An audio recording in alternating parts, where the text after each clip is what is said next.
Assalamualaikum warahmatullahi wabarakatuh. Halo kawan-kawan semua, apa kabar kalian ini?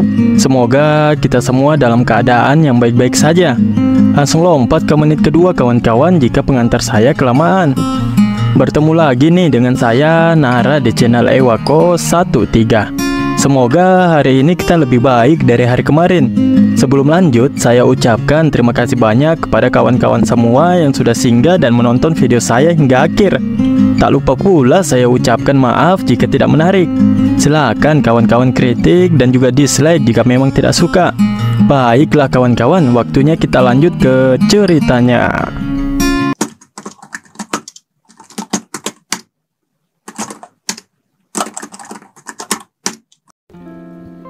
Yunho saat ini telah keluar dari gua tersebut. Namun dia kaget oleh kemunculan Myeonjin yang sudah menantinya di depan gua. Dia bertanya-tanya, sejak kapan Myeonjin ada di sini? Apakah orang itu mengikutinya secara diam-diam tanpa dia sadari, pikir Yunho. Yunho sepertinya terlalu terlena memikirkan cara untuk menciptakan kekuatan energi baru sehingga dia luput dari pengawasan sekitar. Setelah beberapa saat mereka yang hanya bertatap-tatapan, Myeonjin lalu berkata, "Kamu yang bahkan ragu untuk menghunuskan pedang di gua suci, bukankah kamu melihat tanda peringatan yang mengatakan untuk tidak boleh masuk?" Yunho lalu menjawabnya, "Kudengar ada tempat misterius bernama Gua Yukai. Aku hanya ingin tahu dan masuk sebentar. Namun saat aku bergerak maju, aku merasa semakin tidak nyaman. Aku hanya mengambil beberapa langkah dan sekarang aku kembali," jawab Yunho kepada Myeonjin. Yunho lalu bergumam di dalam hatinya, "Manusia biasa pasti akan merasakan keengganan yang kuat ke tempat ini." Yunho lalu berkata kepada Myeonjin, "Kamu dan aku tidak ada hubungannya lagi satu sama lain. Mengapa kamu repot-repot datang ke sini dan membuat dirimu tidak nyaman?" Myeonjin dengan tatapan yang begitu serius dan tajam, dia berkata, "Kau, apa identitasmu yang sebenarnya?" Mendengar pertanyaan itu tentu saja membuat Yunho cukup kaget. Dia lalu mengingat perkataan dari mendiang masternya, "Jika aku memukul kepalamu cukup keras, kamu mungkin kehilangan beberapa ingatan jangka pendek." "Hah? Tidak mungkin. Jangan bilang kamu benar-benar tidak ingat. Percakapan yang kita lakukan sekarang, kita sudah melakukannya sebelum kamu pingsan. Lupakan, lanjutkan saja makanmu." Yunho lalu bergumam di dalam benaknya, "Bertanya tentang identitasku. Dalam situasi saat ini, jelas tidak masuk akal untuk mengatakan bahwa aku adalah manusia. Tapi terus berpura-pura tidak tahu juga konyol kan? Tidak, bagaimana aku harus menangani orang ini yang terus mencampuri segala hal? Seberapa keras aku memukul kepalanya saat itu ya? Pokoknya aku harus bersiap." Yunho lalu berkata kepada Myeonjin, "Apa identitasku? Mengapa kamu membuat suara-suara yang menjengkelkan seperti seekor anjing yang mencabik-cabik tulang?" Myeong yang mendengar jawaban dari Yunho hanya diam dan tidak menanggapinya secara langsung. Dia kemudian melemparkan sebuah pedang kayu kepada Yunho. Yunho tentu saja bertanya-tanya, apa maksud dari si Myeonjin ini? Dia lalu bertanya kepada Myeonjin, apa yang sebenarnya dia rencanakan saat ini? Myeonjin lalu berkata, "Di antara semua orang yang kutemui, kamu secara moral adalah yang terburuk. Namun, sebagai seorang seniman bela diri, kamu benar-benar luar biasa," ucap Myeonjin yang mengatai Yunho. Namun, dia juga takjub serta memuji Yunho sebagai seorang seni bela diri yang begitu hebat. "Di arena seni bela diri, aku tidak bisa menangkap kekuatanmu dengan baik karena aku diselimuti oleh emosi. Jadi, biarkan aku melihat seni bela dirimu lagi." Myeonjin lalu membungkukkan badannya dan berkata, "Aku mohon padamu, aku ingin belajar darimu." Wah, respect mimin sama si Myeonjin ini kawan-kawan. Ini baru namanya manusia sejati ya kawan-kawan. Berani berbuat, berani bertanggung jawab. Dan dia juga bahkan mengakui kehebatan lawannya. Dia tidak sungkan untuk menundukkan kepala dan ingin belajar. Bukan hanya sekedar hormat karena takut. "Maafin mimin Abang Myeong. Soalnya di part-part sebelumnya Mimin sering jengkel serta menghardik dirimu. Myeongjin benar-benar serius dengan perkataannya. Dari tatapannya itu sudah menunjukkan ketulusannya terhadap Yunho. Kamu ingin belajar ya dariku? Apa yang direncanakan kali ini? Ucap Yunho di dalam benaknya. Tatapannya berbeda dari tatapan waspada serta samar yang kulihat di arena seni bela diri. Bersinar terang seperti mata anak kecil yang ingin tahu, apakah orang ini benar-benar tulus? Baiklah. Setidaknya melegakan karena dia tidak tertarik dengan apa yang kulakukan di gua. Yunho lalu berkata, kamu ingin belajar? Bukankah kamu memaksakan tuduhan konyol dan mencapku sebagai seorang pencuri tanpa bukti? Myeongjin lalu membalas perkataan dari Yunho. Aku akui, aku berpikiran sempit. Tidak seperti arena seni bela diri, tidak ada mata yang memperhatikan di sini, ucap Yunho. Aku bisa dengan mudah menghajarmu hingga mati karena aku masih marah padamu. Myeongjin lalu menjawab perkataan Yunho. Tidak masalah, itu bukan masalah bagiku. Bahkan jika itu mengorbankan nyawamu. Myeongjin yang mendengar perkataan Yunho pun tidak menanggapinya secara langsung. Dia lalu memasang kuda-kudanya serta bersiap dengan pedang kayu yang dia genggam. Yunho lalu bergumam di dalam pikirannya. Kupikir dia hanya seorang seniman bela diri yang mencolok, menikmati kemuliaan berada di kelan mudang. Yunho lalu mengingatkan Myeongjin kalau dia tidak akan melakukannya untuk kedua kalinya. Myeongjin mengerti dan mengiyakan ucapan Yunho. Myeongjin sudah memikirkannya secara berhati-hati sepanjang waktu. Dia merasa prestasinya di seni bela diri semakin biasa-biasa saja, dan dia merasa tersiksa oleh tekanan mental yang begitu berat. Dia berpikir keras tentang Yunho yang muncul di hadapannya. Pada malam saat dia mendengar percakapan antara Yunho dan Master Yanjin, ternyata Myeongjin kembali setelah tidak ada lagi orang di kuil tersebut.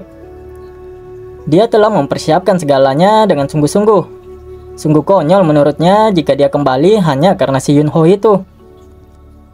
Pikirnya, saat ini pasti sudah tidak ada lagi orang di kuil dan saatnya untuk dia masuk. Di dalam kuil, terlihat Myeongjin yang sudah meletakkan sesajiannya. Sesajian gak tuh? Dia lalu berdoa di hadapan lukisan Yunho. Myeongjin lalu bergumam di dalam benaknya. Master, mungkinkah alasan mengapa Tuan Muda Cheonajang muncul di hadapanku seperti ini? Mungkin Master sudah mengantisipasi kekhawatiranku dan memberikan jawabannya. Jika itu benar-benar terjadi, tidak masuk akal untuk ragu ketika nyawaku dipertaruhkan. Aku tidak akan mengalihkan pandangan darinya untuk sesaat pun. Aku sekarang lebih fokus dari sebelumnya, ujar Myeongjin yang begitu serius. Yunho lalu menanyakan apakah dia sudah siap. Myeongjin pun mengiyakan pertanyaan tersebut dan Yunho lalu meloncat untuk menyerang Myeongjin.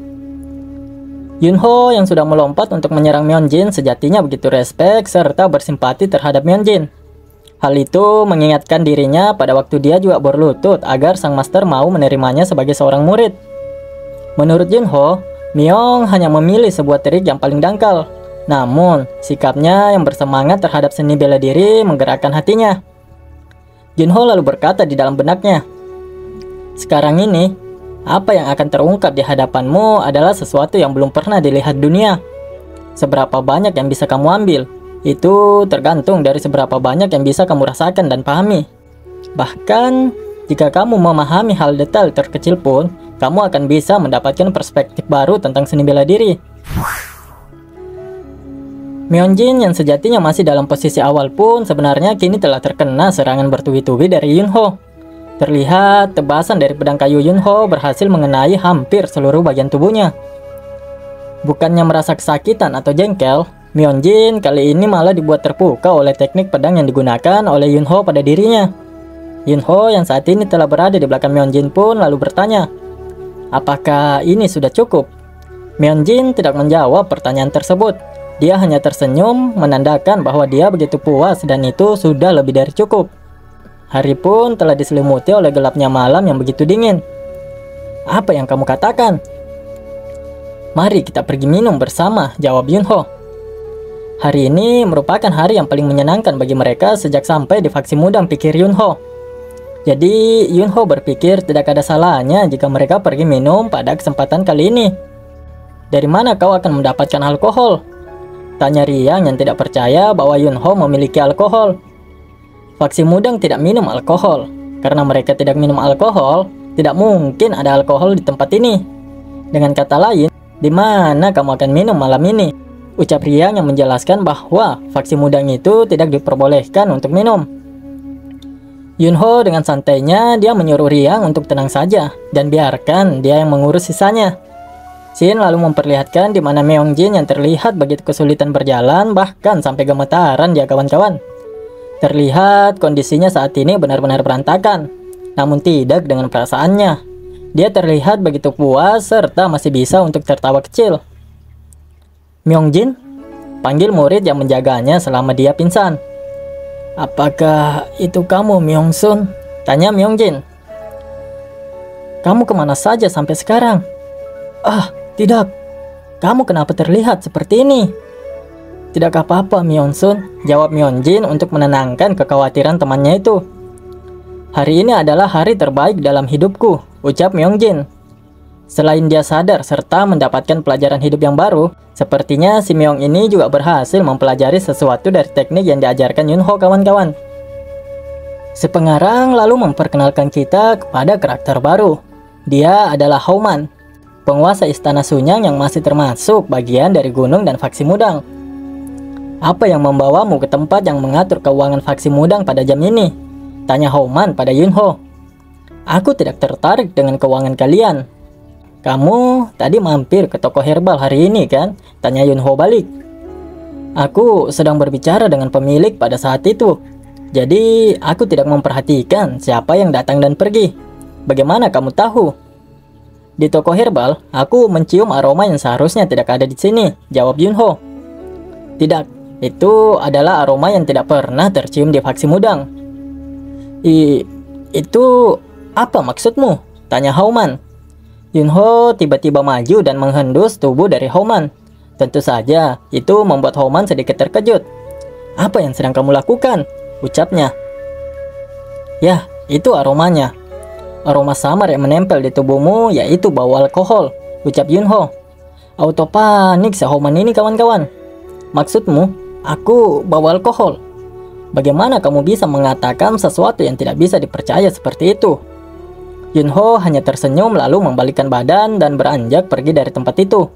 Namun, sebelum itu dia berkata, tanpa menggelapkan uang, bagaimana seorang biksu mampu meminum minuman keras yang begitu mewah dan harum?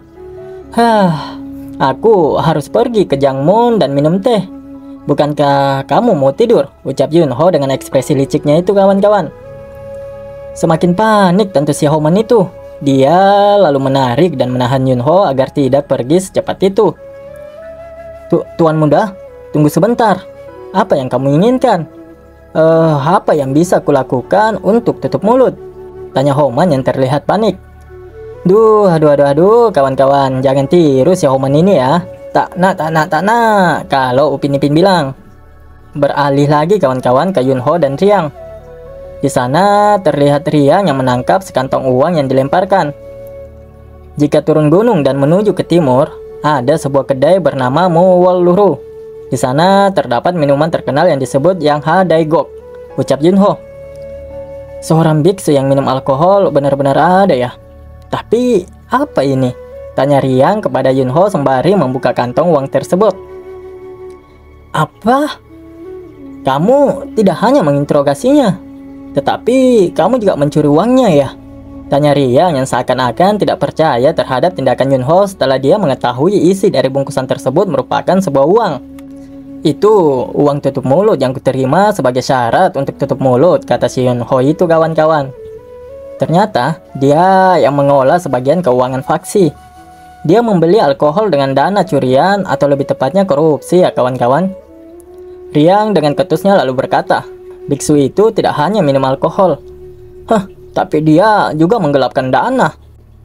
Apakah kamu benar-benar memenuhi syarat untuk mengatakan ini tentang biksu itu? Ejek Yunho kepada Riang. Kamu juga seorang biksu, dan kamu sedang dalam perjalanan untuk minum dengan dana korupsi yang dia kumpulkan. lanjut Yunho yang masih mengejek Riang. Aku tidak seperti biksu yang tidak melakukan seni bela diri, jawab Riang. Seperti yang kamu tahu, aku milik Dorim. Dan akar Dorim terletak pada seni bela diri.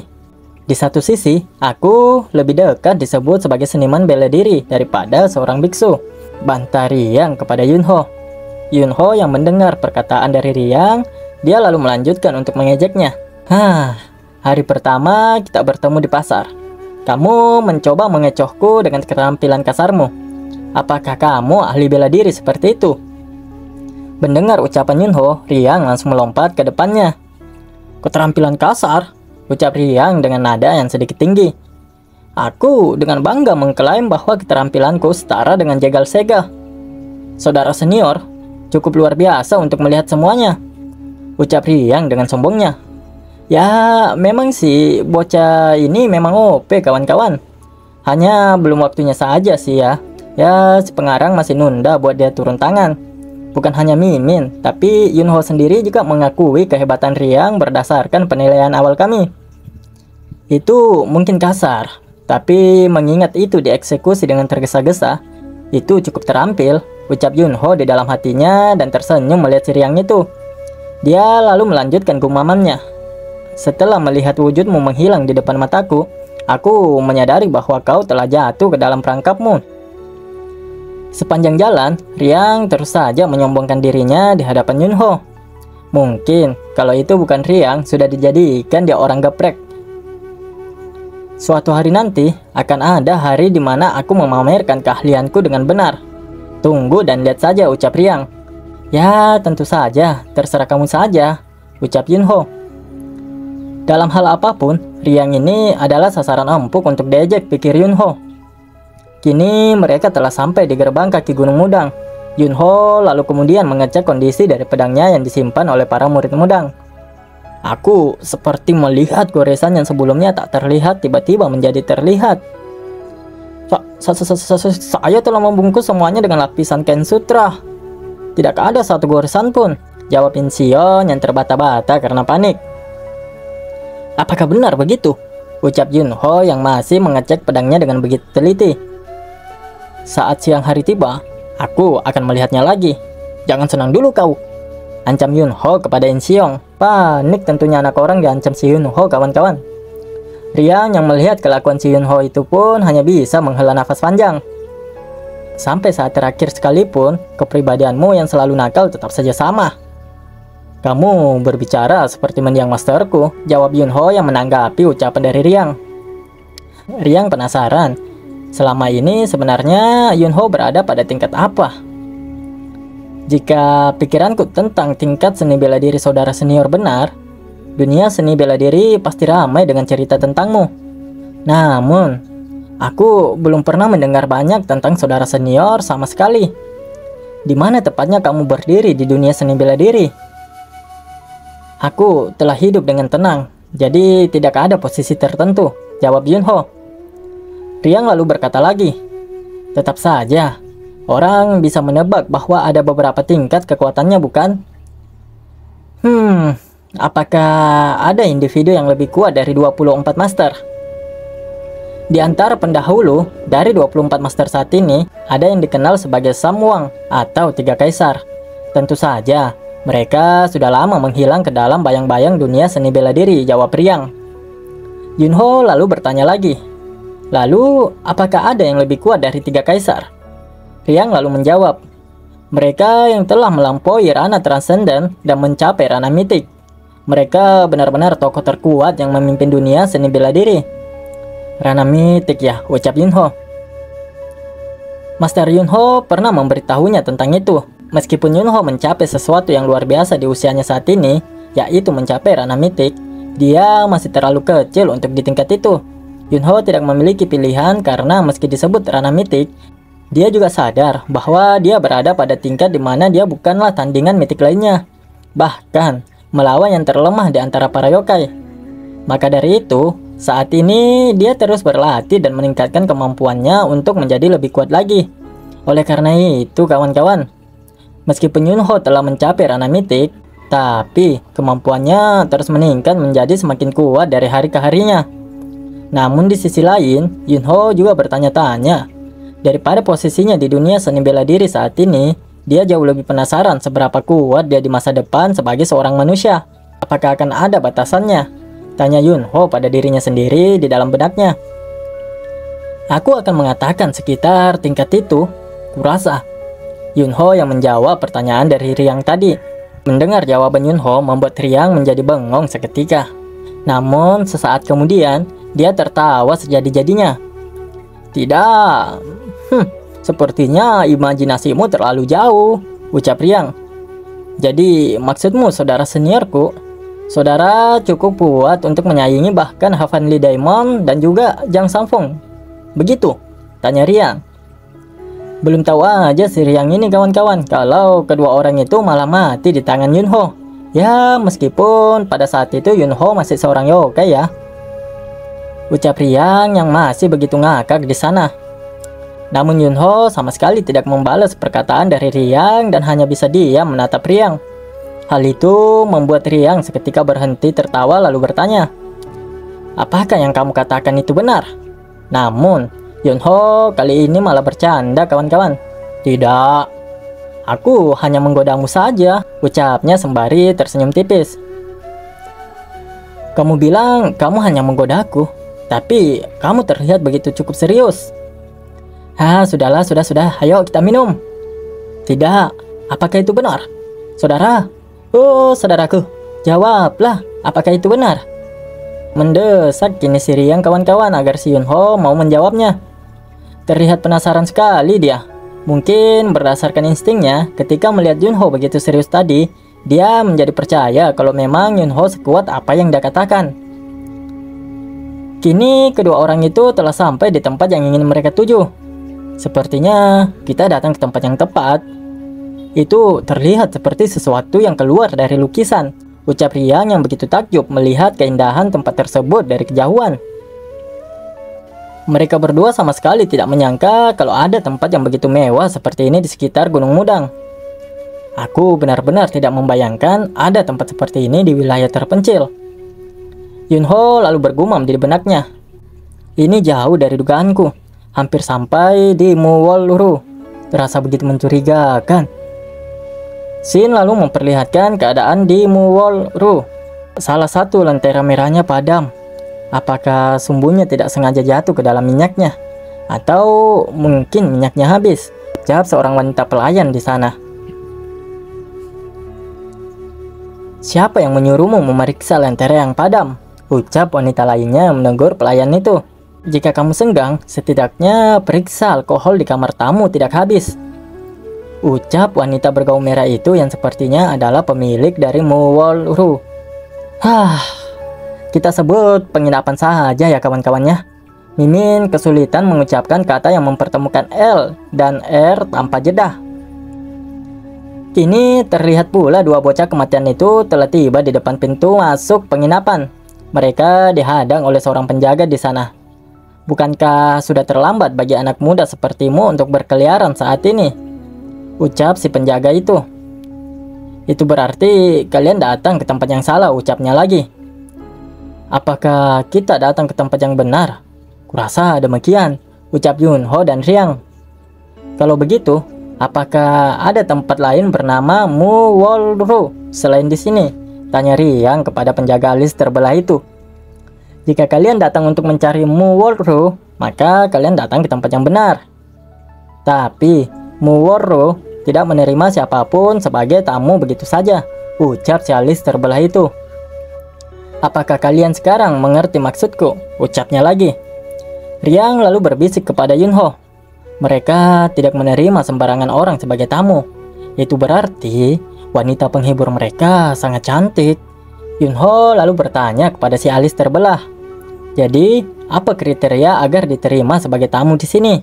Apakah kalian bagian dari klan yang menjaga provinsi ini atau kalian seorang pedagang? Tanya si alis terbelah yang kemudian dijawab oleh Yunho kalau mereka bukan salah satunya. Si alis tebal lalu berkata, mungkin jika kalian adalah utusan terkenal atau orang yang berbudi luhur atau apapun itu. Kalau begitu, apakah kalian ahli bela diri yang mudah dikenali orang hanya dengan mendengar nama kalian? Tanyanya yang memperhatikan pedang milik Yunho. Yunho hanya berkata belum. Begitu pula dengan Riang yang berkata bahwa mereka menjalani kehidupan yang tenang sejauh ini. Lagi pula, setidaknya apakah kalian punya sesuatu untuk ditunjukkan pada diri kalian sendiri? Bagaimana dengan menjadi putra tertua dari klan pedagang? Ucap Yunho. Si alis tebal lalu menjawab pertanyaan dari Yunho. Tergantung. Pada putra keluarga klan pedagang mana kamu berasal? Misalnya, jika kamu adalah putra tertua dari saudagar hebat seperti Mangeum atau Shonajang. Riang yang mendengar nama wilayah Shonajang disebutkan, dia langsung mencelah perkataan si alis tebal. Kalau begitu, silakan buka pintunya dan sambut kami sebagai tamu. Aku Tuan Muda Shonajang, Yunho, ucap Yunho yang juga memperkenalkan dirinya. Tuan Muda Shonajang, ucap si alis tebal yang memperlihatkan ekspresi terkejut. Itu yang kukatakan, jawab Yunho yang juga menatap tajam si alis terbelah itu. Namun, bukannya membiarkan Yunho dan si Riang masuk, si penjaga tersebut malah tertawa terbahak-bahak di sana. Hahaha, apakah kamu melihatku sebagai orang yang bodoh dan menyedihkan, serta tidak memiliki otak? Tanya si alis terbelah itu yang masih tertawa dengan begitu kerasnya. Dia lalu melanjutkan ucapannya. Shonajang berada di wilayah utara, jadi wajar jika mencari tempat usaha di wilayah itu. Namun tiba-tiba, di jam selarut ini, kamu sedang mencari kedai minuman di provinsi yang begitu jauh dari Shonajang. Apakah itu masuk akal? Apalagi penampilanmu tidak cocok sama sekali, ucap si alis terbelah yang tidak percaya dengan identitas Yunho, bahkan menghina Yunho. Yunho hanya diam dan menikmati setiap kalimat yang diucapkan oleh penjaga tersebut. Apa? Kenapa? Tuan Muda Shonajang yang membeku sampai mati? Ucapnya yang menunjuk Yunho yang hanya diam. Yunho yang mendengar kalimat si penjaga pun sontak membuatnya jengkel, dan seketika ekspresinya jadi kocak kawan-kawan. Ya pahamlah bakal jadi apa si penjaga itu. Melakukan sesuatu yang tidak perlu. Sungguh menjengkelkan untuk dilihat, ucap si wanita gaun muda itu. Ngomong-ngomong nih kawan-kawan, setelah sekian purnama, akhirnya muncul juga karakter wanita yang cantik dan cukup memanjakan mata kawan-kawan. Ya, mau gimana lah ya, dari kemarin yang nongol itu cuma orang tua mulu sih. Astagfirullah. Si wanita gaun merah itu dikejutkan oleh keributan yang terjadi di pintu masuk penginapannya. Kembali ke alis terbelah yang kini dia sudah tergeletak kesakitan di sana kawan-kawan. Untuk menempatkan seseorang yang tidak memiliki kebijaksanaan seperti itu di pintu masuk, bahkan menyengkal kami setelah melihat lambang Shonajang dan menyebutnya palsu. Sungguh memalukan, ucap Yunho yang dibuat kesal. Riang yang berada di samping Yunho hanya bisa geleng-geleng kepala dan menjadi panik. Astaga. Tapi jika kamu baru saja memulai melayangkan pukulan, ucap Riang yang belum menyelesaikan perkataannya, kini telah tiba pula para penjaga lainnya. Bertanya-tanya tentu mereka apa yang sedang terjadi. Siapa mereka berdua, tanya para penjaga itu kepada Yunho dan Riang. Lihat, situasinya kini memburuk, ucap Riang. Si alis terbelah itu lalu berkata, Dia bersikeras bahwa dia adalah Tuan Muda Shonajang. Dan ketika aku mencoba menghentikannya, tidak bisa dia menyelesaikan kalimatnya karena menahan sakit akibat dihantam Yunho. Tuan Muda Shonajang ya, ucap bapak-bapak di sana yang sepertinya adalah penanggung jawab keamanan penginapan ini. Jika dia menatapku seperti itu, aku yakin dia tidak akan mengizinkan kita minum karena kita telah melewati batas, kan? Kita sudah melampaui batas, jadi menurutku ya tidak.